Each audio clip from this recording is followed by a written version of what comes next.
नमस्कार दोस्तों, स्वागत है आपका हमारे channel target for IAS and BPSC with के। आज है 23 जुलाई 2021 और हम लोग डिस्कस करेंगे आज का मध्य प्रदेश का करंट अफेयर। आज के इस करंट अफेयर में दोस्तों हम लोग डिस्कस करेंगे मध्य प्रदेश सरकार ने किसे राज्य मंत्री का दर्जा दिया है। यहाँ पर आप देख रहे हैं इन्हें राज्य मंत्री का दर्जा दिया गया है। इनका नाम क्या है, यह कौन है, तो सभी कुछ हम यहाँ पर डिस्कस करेंगे। तो अगर आप पहली बार इस चैनल को विजिट कर रहे हैं तो please subscribe my channel, hit bell icon, new update. If you want to join my Telegram channel, link video description, you can go join my Telegram channel, there I will provide you PDF.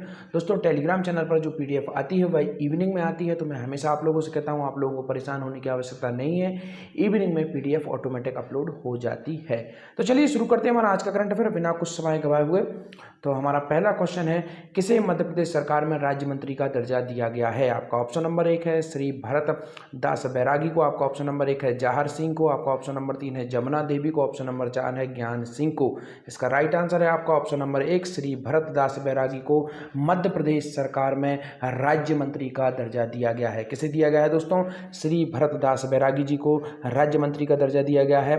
और यह काफ़ी अधिक important है। इसके पहले यह पतंजलि जो संस्थान है, संस्कृत संस्थान है, उसके क्या थे, उसके चेयरमैन थे। तो देखते हैं क्या है पूरी न्यूज।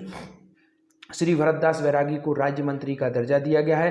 राज्य शासन द्वारा श्री भरतदास बैरागी अध्यक्ष यह किसके थे? महर्षि पतंजलि संस्कृत संस्थान के अध्यक्ष थे, को मध्य प्रदेश के राज्य मंत्री का दर्जा दिया गया है, जो कि काफ़ी अधिक इंपॉर्टेंट है। तो चलिए आइए देखते हैं नेक्स्ट क्वेश्चन।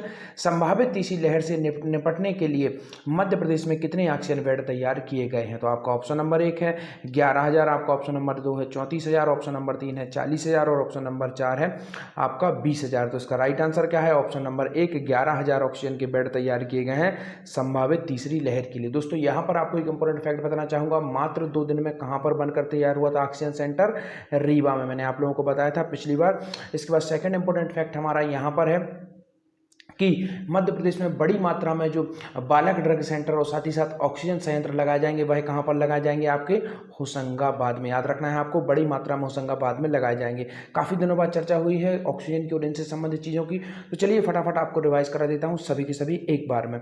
सबसे इंपॉर्टेंट फैक्ट हमारे पर एक और निकल कर आता है, वह फैक्ट है दोस्तों कि मध्य प्रदेश में हमने देखा था सबसे बड़ा जो आपका अस्थायी अस्पताल बनाया गया था, वह कहाँ पर बनाया गया था? इंदौर में बनाया गया था।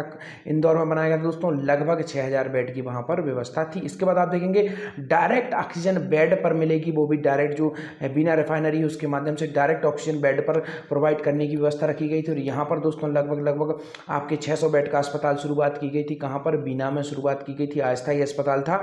तो इसको भी आपको याद रखना है, बीना में एक अस्थायी अस्पताल शुरू किया गया था। दोस्तों किस देश से हवाई जहाज के माध्यम से मध्य प्रदेश में ऑक्सीजन को एयरलिफ्ट किया गया था? तो वो देश था दोस्तों सिंगापुर। याद रखना है दोस्तों। और साथ ही साथ गुजरात, महाराष्ट्र और यूपी और यहाँ तक कि आप ध्यान दें तो हिमाचल प्रदेश की सरकार से भी मध्य प्रदेश गवर्नमेंट ने उस समय जो मांग की गई थी। और अब इस बार आपको मालूम होना चाहिए, जब संभावित तीसरी लहर की बात की जा रही है तो इस दौरान सबसे बड़ा गवर्नमेंट का कार्य यही है कि अधिक से अधिक संख्या में लोगों को टीकाकरण किया जाए। और लास्ट बार मैंने आप लोगों को बताया था दोस्तों, लगभग आपका 16-17 लाख टीकाकरण के साथ में मध्य प्रदेश ने वर्ल्ड रिकॉर्ड भी बनाया था एक दिन का। तो इसको भी आपको याद रखना है, काफ़ी अधिक इंपॉर्टेंट है। और बड़ी मात्रा में लोगों को टीकाकरण प्रोवाइड किया जा रहा है मध्य प्रदेश, और टीकाकरण में हमारा मध्य प्रदेश पूरे देश में टॉप चल रहा है। तो यह भी आपको याद रखना है। और बच्चों के लिए स्पेशली यह तीसरी लहर सबसे अधिक घातक बताई जा रही है। तो इसके लिए दोस्तों काफ़ी ज़्यादा प्रबंध भी किए जा रहे हैं, जैसे कि मध्य प्रदेश के 2 डेडिकेटेड अस्पताल तैयार कर दिए गए हैं। कहाँ पर दोस्तों? एक है आपका भोपाल में और दूसरा कहाँ पर है दोस्तों? दूसरा अस्पताल है आपके जबलपुर में। तो यह आपको याद रखना है, 2 अस्पतालों को तैयार किया गया है specially dedicated for child, because of जो थर्ड वेव है उसमें सबसे अधिक अगर किसी को नुकसान है, सबसे अधिक किसी को थ्रेट है, तो वह किसको है? बच्चों को ही है। तो यह आपको याद रखना है। देखते हैं क्या है पूरी न्यूज। हम हैं तैयार, यह माननीय मुख्यमंत्री शिवराज सिंह चौहान जी की ओर से कहा गया। कोरोना की संभावित तीसरी लहर से निपटने के लिए मध्य प्रदेश सरकार तैयार है। 11,184 ऑक्सीजन बेड्स जिला अस्पतालों में बनाए गए हैं। 3,063 नवीन जो स्पोर्ट्स बेड है उनके लिए भी तैयार किया जा रहा है। और 751 ऑक्सीजन बेड चिकित्सा महाविद्यालयों में बढ़ाए जा रहे हैं, जो कि काफ़ी अधिक इंपॉर्टेंट है और काफ़ी बड़ी मात्रा में इनकी संख्या बढ़ाई जा रही है। देखते हैं नेक्स्ट क्वेश्चन। प्रदेश के चिकित्सीय महाविद्यालयों में कितने शिशु आईसीयू बेड की व्यवस्था की जा रही है? तो जैसा कि मैंने आप लोगों को शुरुआत में ही बताया था कि यह जो आगामी तीसरी लहर है it is directly effect for kids. तो जो चिकित्सा जो महाविद्यालय हैं अर्थात मेडिकल कॉलेजेस हैं, इनमें दोस्तों कितने शिशुओं के लिए आईसीयू बेड तैयार किए गए हैं? जो चाइल्ड हैं उनके लिए, किड्स के लिए कितने आईसीयू बेड तैयार किए गए हैं? तो आपका ऑप्शन नंबर 1 है 380, 500, 390 या फिर 230। तो इसका राइट आंसर क्या है? इसका राइट आंसर है आपका ऑप्शन नंबर 1, 380 बेड तैयार किए गए हैं शिशुओं के लिए आईसीयू बेड। तो यह काफ़ी अधिक इम्पोर्टेंट है। अब यहाँ पर चर्चा हुई है चिकित्सा महाविद्यालय की। तो हमारे मध्य प्रदेश का भी जो बजट पेश हुआ था उसमें दोस्तों कितने चिकित्सा महाविद्यालय की बात की गई थी? 9 चिकित्सा महाविद्यालयों की बात की गई थी। और अभी हाल में एक चिकित्सा महाविद्यालय कहाँ पर पारित किया गया था? दमोह में पारित किया गया था। तो यह भी आपको याद रखना है, दमोह में अभी एक चिकित्सा महाविद्यालय को सरकार की मंजूरी दे दी गई थी। तो यह आपको याद रखना है। और 9 चिकित्सा महाविद्यालय की बात की गई थी बजट में, तो यह आपको याद रखना है। चर्चा हुई है स्वास्थ्य की। तो यहाँ पर एक सबसे प्रमुख योजना का नाम आपको बता देता हूँ, जिसका नाम है आयुष्मान भारत योजना। और मध्य प्रदेश में इस योजना को किस नाम से लागू किया गया है? आयुष्मान निरामय योजना। याद रखना है, आयुष्मान निरामय योजना के नाम से इसे मध्य प्रदेश में लागू किया गया है। और बजट में इस योजना के लिए कितना प्रावधान किया गया था दोस्तों?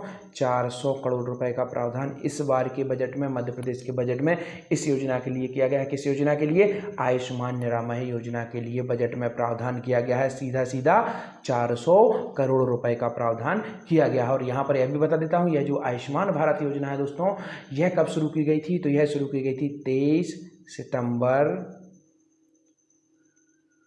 2018 को इस योजना को शुरू किया गया था। तो यह आपको याद रखना है। तो यह थी आयुष्मान भारत योजना के बारे में मैंने आप लोगों को बताया था। यहीं पर एक और योजना है दोस्तों जो बच्चों के पोषण से संबंधित है, उसके बारे में भी आपको बता देता हूं। उस योजना का नाम क्या है दोस्तों? उस बच्चों के पोषण से संबंधित योजना का नाम है आपका जो मातृ वंदना योजना है दोस्तों। इसकी शुरुआत कब की गई थी? 1 जनवरी को इसकी शुरुआत की गई थी। 2017 को इसकी शुरुआत की गई थी। और इसके क्रियान्वयन में हमारा मध्य प्रदेश लगातार 1 बार 2 बार नहीं दोस्तों, अब आपको याद रखना है 3 बार टॉप हुआ है पूरे भारत में। तो जो मातृ वंदना योजना है इसके क्रियान्वयन में मध्य प्रदेश लगातार 3 बार रहा है टॉप। तो आपको याद रखना है, काफ़ी अधिक इंपॉर्टेंट है। और ऐसे फैक्ट जिनमें मध्य प्रदेश लगातार टॉप हो रहा है तो उनको तो आपको याद रखना ही होगा, जैसे कि स्वच्छता सर्वेक्षण में लगातार 4 बार आपका इंदौर टॉप पर रहा है। मैं बार बार इसलिए आपको बताता हूँ कि यह आपको याद हो जाए। और जब आप बार बार ही इन चीज़ों को सुनेंगे तभी जाके आपको याद होंगे। तो इसमें आपको बोर बिल्कुल भी नहीं होना दोस्तों, आपको हमेशा एक्टिवली इसमें पार्टिसिपेट करना है। It will beneficial for you. तो लगातार 4 बार मध्य प्रदेश को आपका जो स्वच्छता सर्वेक्षण में उसमें टॉप हुआ है। और इसके बाद आप देखेंगे कृषि कर्मण अवार्ड लगातार 5 बार मिला है। तो यह भी आपको याद रखना है, जो कि काफ़ी अधिक इंपॉर्टेंट है। और मातृ वंदना योजना तो हम देख ही चुके हैं, लगातार 3 बार मध्य प्रदेश इसमें हो गया है टॉप। तो देखते हैं क्या है पूरी न्यूज। हम है तैयार कोरोना की संभावित तीसरी लहर से निपटने के लिए प्रत्येक जिले में की जा रही है आईसीयू की व्यवस्था। और उस बार मैंने आप लोगों को बताया था प्रत्येक जिले में क्या बनाए जा रहे हैं दोस्तों? प्रत्येक जिले में फीवर क्लिनिक भी बनाए गए थे। जब लास्ट लहर आई थी, सेकंड वेव थी, तो उस समय ही प्रत्येक जो हमारे जिले हैं उनमें क्या बनाए जाने की बात की गई थी? आपके जो फीवर क्लिनिक उनको बनाए जाने की बात की गई थी। और प्रत्येक जिले में की जा रही है शिशु आईसीयू की व्यवस्था। प्रदेश में 320 शिशु आईसीयू के बिस्तर नियोजित हैं और 200 बिस्तरों की संख्या अतिरिक्त रूप से की जा रही है। और चिकित्सा महाविद्यालयों में 380 शिशु आईसीयू बिस्तरों की बढ़ोतरी की जा रही है, तो जो कि काफ़ी अधिक इंपॉर्टेंट है। देखते हैं नेक्स्ट क्वेश्चन। कोरोना से लड़ाई हेतु प्रदेश में कुल मिलाकर अस्पतालों में कितने बिस्तर हैं? तो अब हम देखते हैं टोटल कितने बिस्तर अभी तक तैयार कर ली गए हैं मध्य प्रदेश में। तो आपका ऑप्शन नंबर 1 है 68,000, ऑप्शन नंबर 2 है 30,000, ऑप्शन नंबर आपका 3 है 22,000 और ऑप्शन नंबर 4 है आपका 10,000। तो इसका राइट आंसर है दोस्तों ऑप्शन नंबर 1। अब तक टोटल कोरोना से निपटने के लिए मध्य प्रदेश में कितने बिस्तर तैयार कर लिए गए हैं? 68,000 जो बिस्तर्स हैं, जो बेड्स हैं मरीजों के लिए, वह मध्य प्रदेश में तैयार कर लिए गए हैं, जो कि काफ़ी अधिक इंपॉर्टेंट हो जाता है। देखते हैं क्या है पूरी न्यूज। हम हैं तैयार कोरोना से संबंधित तीसरी लहर से निपटने के लिए मध्य प्रदेश सरकार तैयार। कोरोना के इलाज के लिए चिन्हित बिस्तर कौन कौन से हैं? 68,000 आपके 22 बिस्तर हैं, 54,130 शासकीय बिस्तर हैं। और निजी बिस्तर कितने हैं दोस्तों? 13,892 निजी बिस्तर हैं, अर्थात यह निजी अस्पतालों के माध्यम से यह किया जा रहा है। और वैक्सीनेशन के मामले में दोस्तों मध्य प्रदेश नंबर 1 पर है ही। यहाँ पर कुछ इंपॉर्टेंट फैक्ट बता देता हूँ कोरोना से संबंधित, जैसे कि किल कोरोना अभियान कब शुरुआत की गई दोस्तों? 1 जुलाई को इसकी शुरुआत की गई थी, 2020 को इसकी शुरुआत की गई थी। और इसी समय एक ऐप लॉन्च किया गया था जिसका नाम क्या था दोस्तों? इस ऐप का नाम था सार्थक लाइट ऐप, याद रखना है। तो 1 जुलाई 2020 को इसे भी लागू किया गया था, सार्थक लाइट ऐप इसका नाम था। तो यह भी काफ़ी अधिक इंपॉर्टेंट है, कोरोना से संबंधित पूरी जानकारी इस ऐप के माध्यम से मिलती थी। तो चलिए आज के आपके question, Madhya Pradesh tiger federation society द्वारा बाघ शाखा टी शर्ट प्रतियोगिता का आयोजन किस शहर में किया गया था? आपका ऑप्शन नंबर 1 है भोपाल, जबलपुर, उज्जैन या फिर टीकमगढ़ में। यह बाघों की जो संख्या है उसको बढ़ाने के लिए, प्रोत्साहित करने के लिए यह शुरुआत की गई थी। आपका नेक्स्ट क्वेश्चन है, ई मंडी के रूप में प्रदेश की पहली उपज कृषि मंडी कौन सी होगी? तो यह सबसे अधिक इंपॉर्टेंट है। और थर्ड आपका क्वेश्चन है, देश की पहली बार प्रदेश में दूध के टैंकरों पर जो डिजिटल ताले लगाए जाएंगे तो यह किस प्रदेश में किया जाएगा? तो यह आपको मालूम ही होना चाहिए, काफी इजी क्वेश्चन है। आजकल आप लोग क्वेश्चंस के आंसर नहीं दे रहे हैं, तो मेरी हम्बल रिक्वेस्ट है सभी से अधिक संख्या में आप लोग क्वेश्चंस के आंसर दीजिए दोस्तों, काफी अधिक इंपॉर्टेंट है। तो thank you so much watching this video. बने रहिए हमारे साथ target for IAS and MPSC with KK. और जो लेक्चर की पीडीएफ है दोस्तों वह आपको इवनिंग में ही मिलेगी, तो आप लोगों को परेशान होने की आवश्यकता नहीं है। Thank you so much.